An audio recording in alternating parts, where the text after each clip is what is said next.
Caros irmãos e irmãs, sempre é importante estar atento ao contexto em que se situa o Evangelho de cada domingo. Hoje, os chefes religiosos compreenderam que as parábolas polêmicas, os dois irmãos convidados pelo pai a trabalhar na vinha, os vinhateiros homicidas, o banquete de casamento, se referiam a eles.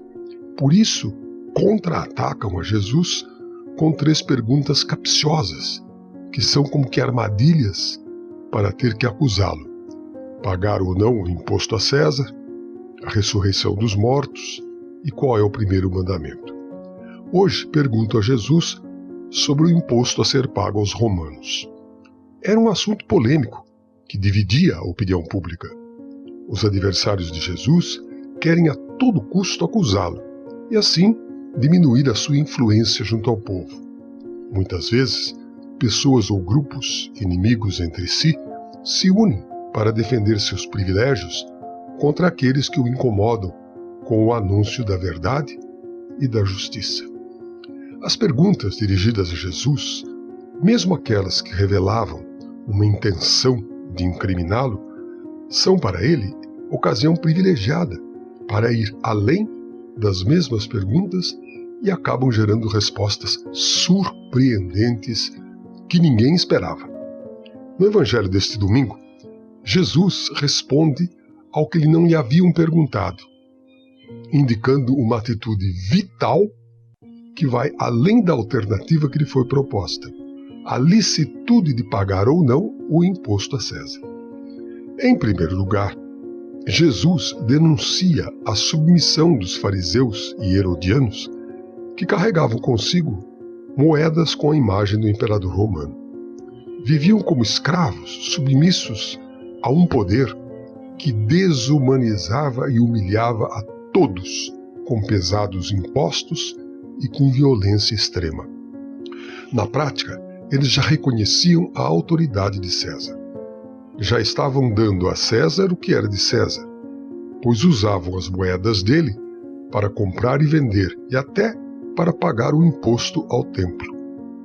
Em segundo lugar, Jesus, ao perguntar de quem é essa imagem e essa inscrição, está fazendo clara referência ao Gênesis, onde se diz que o ser humano foi criado à imagem de Deus.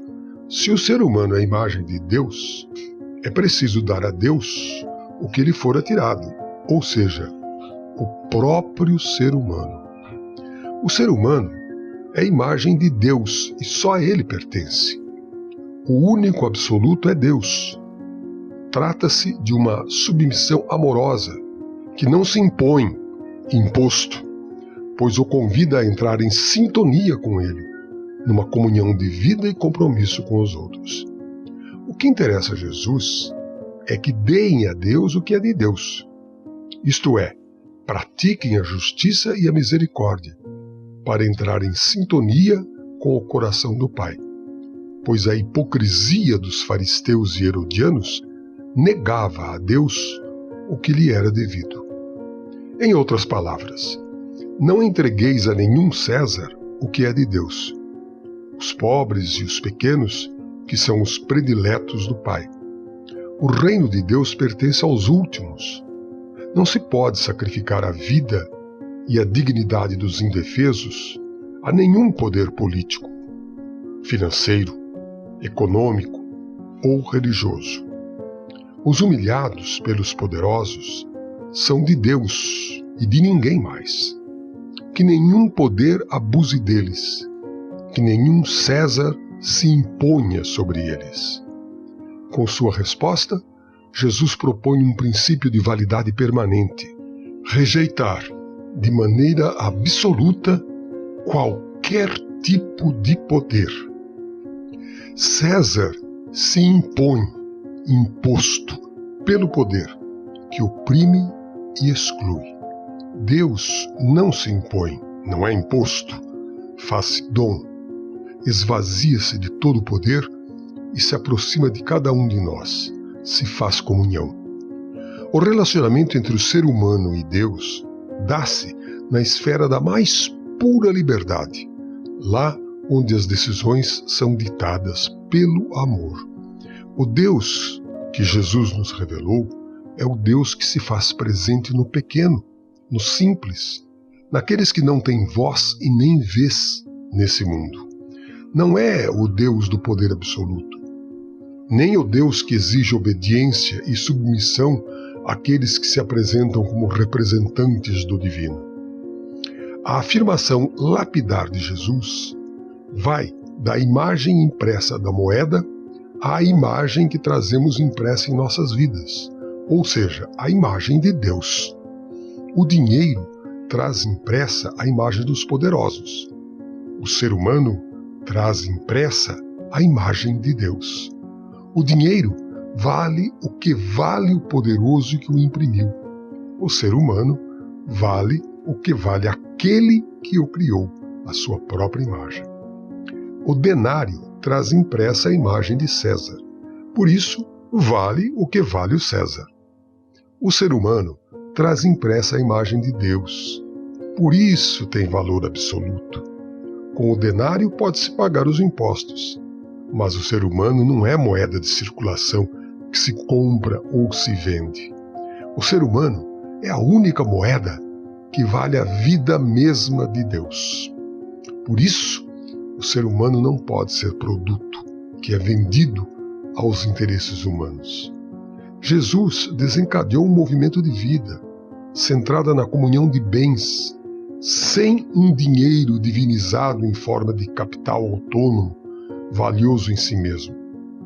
Estritamente falando, seu projeto se opunha, em um nível diferente, à ordem imperial de Roma, que mantinha seu poder assentado sobre fundamentos de dinheiro.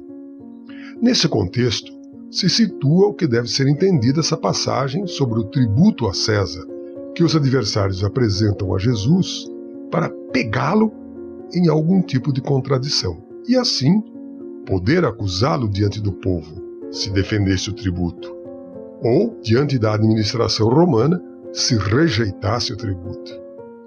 Vivemos em um contexto social e econômico onde o Deus dinheiro determina todas as relações humanas, inclusive no campo religioso. O neoliberalismo, César pós-moderno, endeusou o poder monetário, destruindo aquela imagem divina impressa no coração de cada um. E o ser humano passou a ter valor de mercado. E toda pessoa que não produz ou não é rentável, doentes, idosos, pobres, é descartado. São os Césares que se infiltram nas profundezas de nosso ser, conduzindo-nos a um profundo processo de desumanização.